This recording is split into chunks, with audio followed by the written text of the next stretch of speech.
what's up po mga paps, mga idol, mga karusikas GP150 dyan. Sa mapagpalang araw po muli sa inyo lahat dyan. Tuwa po tayo nasa mabuting kalagayan sa mga sandaling ito. And for today's video po, at nice ko lang po isabagi sa inyo paano ko alagaan ang aking flash GP150.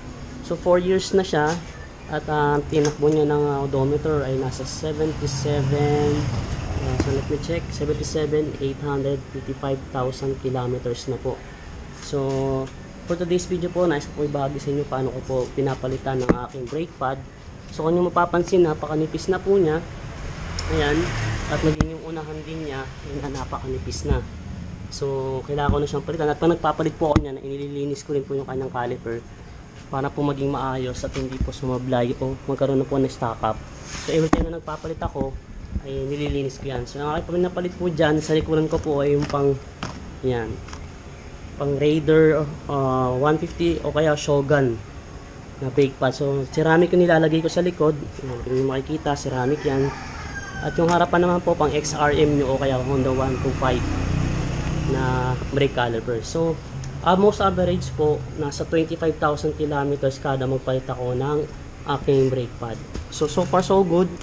Papansin nyo, ayan si flash ko, hindi pa na nasisira ang kanyang speedometer ever since start natin. Ayan siya. So far so good. Nice ko lang itong ibagi sa inyo at bilang gabay din lang po sa gusto nyo mag-alaga kay flash at kung paano ko siya i-maintain o kanyang maintenance, paano rin ako magpalit. Stay tuned lang mga paps, mga idol, at God bless po sa ating lahat.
So ayan nga mga paps, so binaklas ko siya at aalisin natin tong caliper natin. Kung mapapansin nyo, meron pa naman siya pero magpapalit na ako kasi hindi ko na paabutin pa na sobrang kumapit pa to siya sa bakan. So nga ito yung pamamalit ko again, Shogun. Yan, Shogun, Suzuki Shogun, yung pang-reel niya. Yan ang pip din sa kanya o kaya yung Raider carb. So again, nabaklasin ko at linisin ko siya at ginagamitan ko siya ng carburetor at injector cleaner para malinis po yung kanyang kaloob-looban po ng piston niya. At naglalagay din ako ng brake fluid pagka kailangan na siya. So ganun din yung harapan. Babaklasin din po natin yan at lilinisin po natin. So stay tuned lang po kayo mga paps, mga idol. Just to share lang po to sa inyo, hindi po ako nagmamagaling. Ito lang yung paraan ko paano ko po inalagaan ng aking flash. So far so good naman siya. Ayan. So hindi na kailangan bumili ng bago. Pag naglolo ko lang yung inyong caliper, linis lang yan kasi nag-stock up yan. Saka pag every time na nagpapalit kayo ng brake pad, dapat nililinis nyo siya para hindi siya masira. So proper maintenance lang, alaga ang sikreto kay Plus. Stay tuned lang po kayo mga paps, mga idol.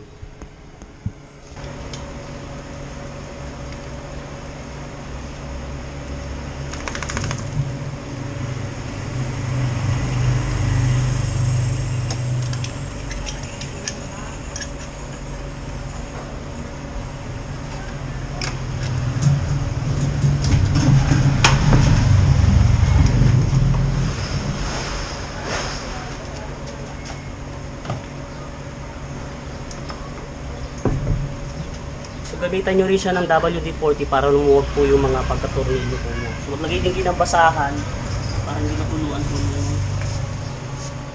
sprayin nyo ng WD-40 yung lock. Kasi usually mahirapan po kayo tanggalin.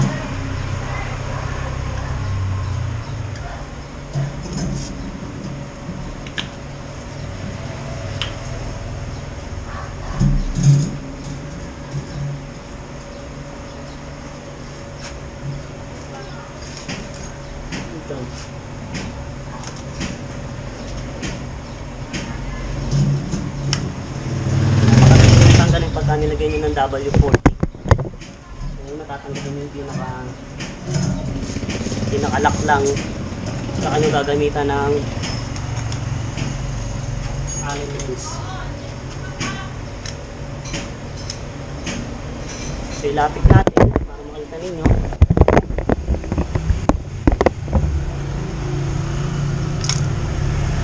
Napakadali lang po magtanggal at magpalit ng brake pad po with locks. Hindi na kailangan. Hindi nyo siya, habang nandoon pwede nyo ikabit eh. Hindi, dinapas ko lang siya kasi lilinisin ko siya.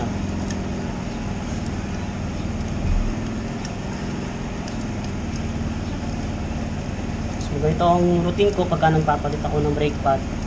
Nililinis ko ng diretso yung caliper. Yan po ay para po hindi mag-stock up o masira. So yan yung nagiging cause kung bakit wala minsan tayong preno. So again, makikita nyo makapal pa naman yung aking brake pad. As you can see, makapal pa siya. Meron pa siyang 20% pero nag-decide na ako na palitan na siya. Makapal pa siya actually. Pero nag-decide na ako na palitan siya. Unang pamalit nga po itong Shogun or Raider 150 na card. So bago nyo kabit yan, yun nga nasabi ko, nililinis ko siya ng carburetor cleaner. So meron din lang kayo para at least paano, kahit paano bugahan nyo yung piston nya.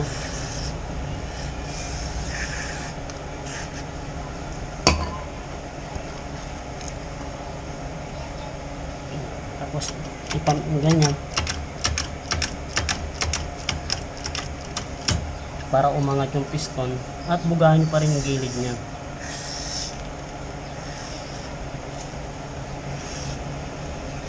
Ganyan ko lang siya nililinis.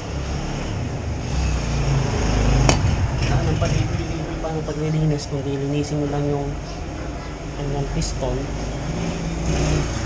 para hindi siya mag-stock up. Kung gusto nyo naman ibalik, i-press nyo lang siya ulit.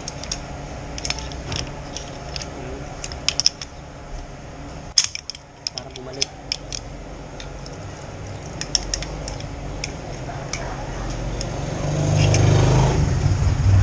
Ayan. Para bumalik yung piston, i-press nyo lang.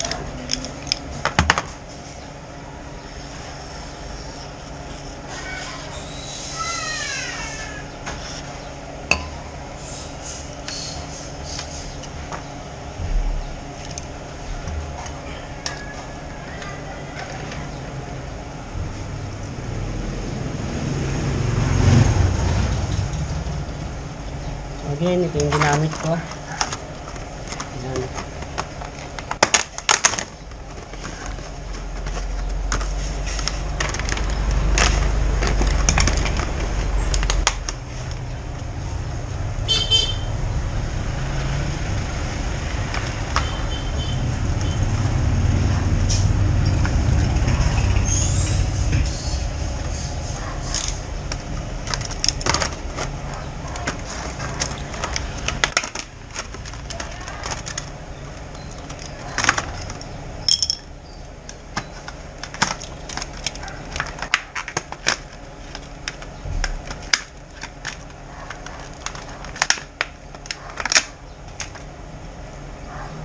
So, mapapansin nyo, ceramic type.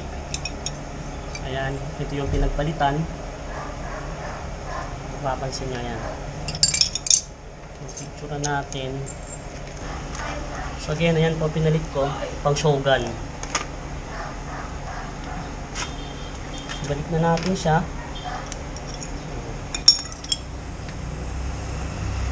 So again, palatandaan natin dyan itong silver na to.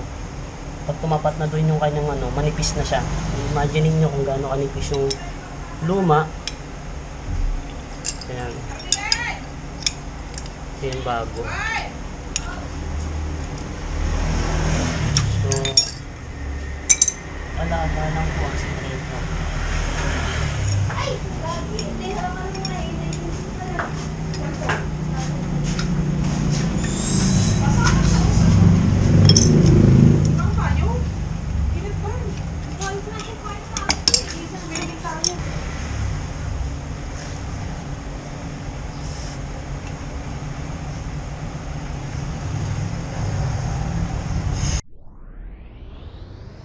Okay.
Ayan siya.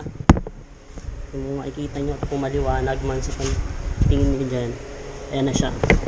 So, pump lang natin to.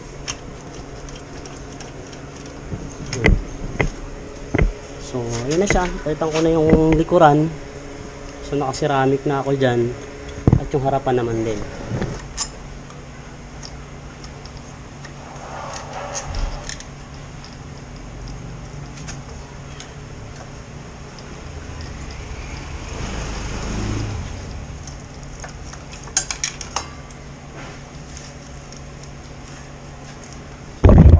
Sabi ko, yan, magpapalit ako, nililinis ko kaya binabaklas ko, pero pwede naman siyang hindi nabaklasin dyan at magpalit kayo, pwede naman yun, pero kasi nga ako, nililinis ko siya kaya ako siya binabaklas. So again, tanggalin natin ito.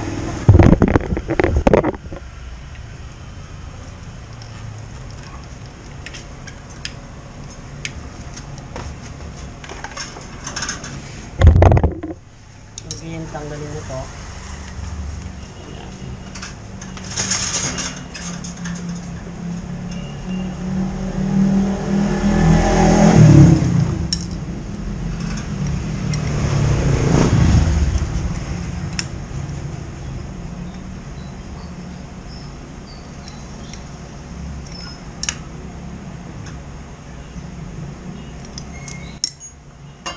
So, ayan yung kanyang, meron pa rin naman siya, pero magpapalit na ako. Actually, pwede pa siya at makapal pa nga. Magpapalit na ako kasi nga. Again, ang pinamalit ko dyan,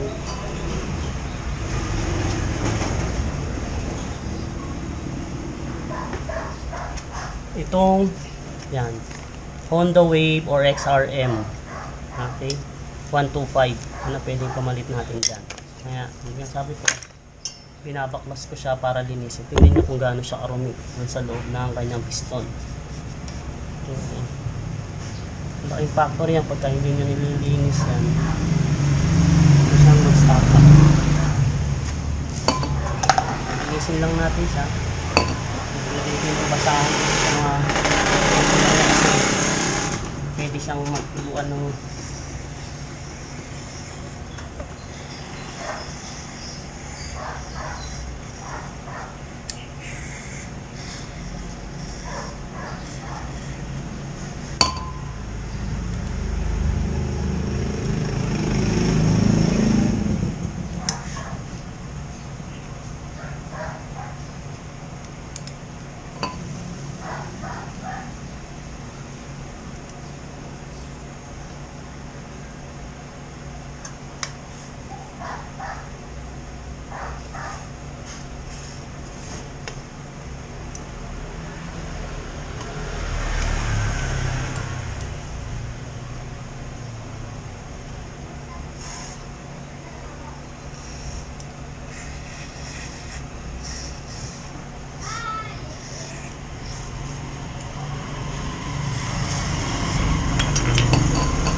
yung bago. Ayan. Bago, ito yung luma. Ayan. So, palit na tayo. Ito natin.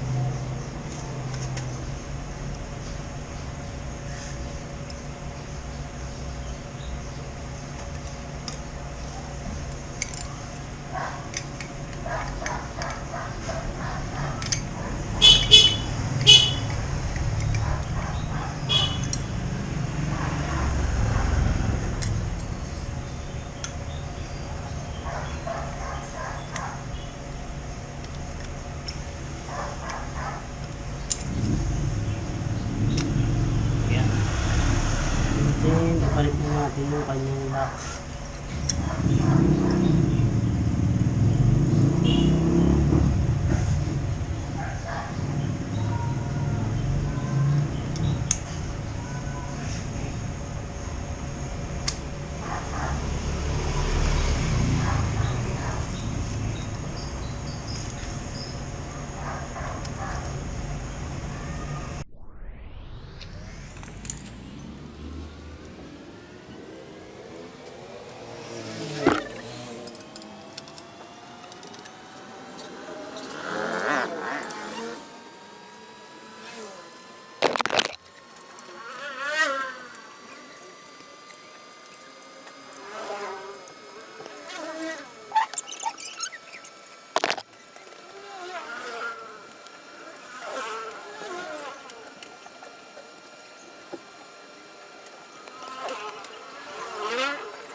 Again, mga paps, mga idol, so doon na po, pagpalit na po tayo ng ating brake pad, harap at likod.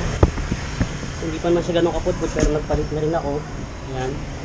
So testingin naman natin siya ngayon. So far so good.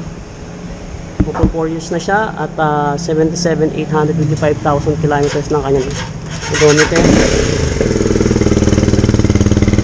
Ito po siya.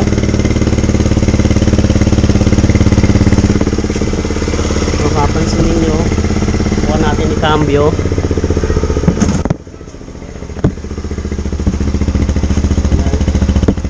And then, i-preno po natin. Yun. So, okay naman siya. Palitan na natin. Hanggang sa muli, just to share lang po sa inyo, mga paps, mga idol.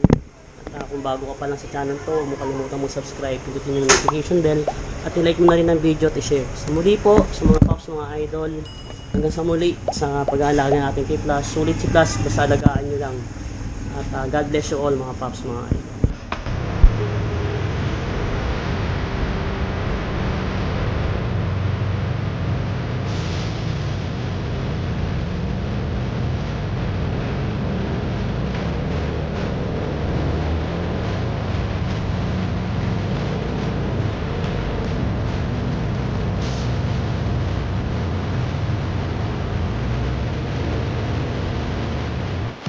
Audio Jungle. Audio Jungle. Audio Jungle. Audio Jungle. Audio Jungle. Audio Jungle.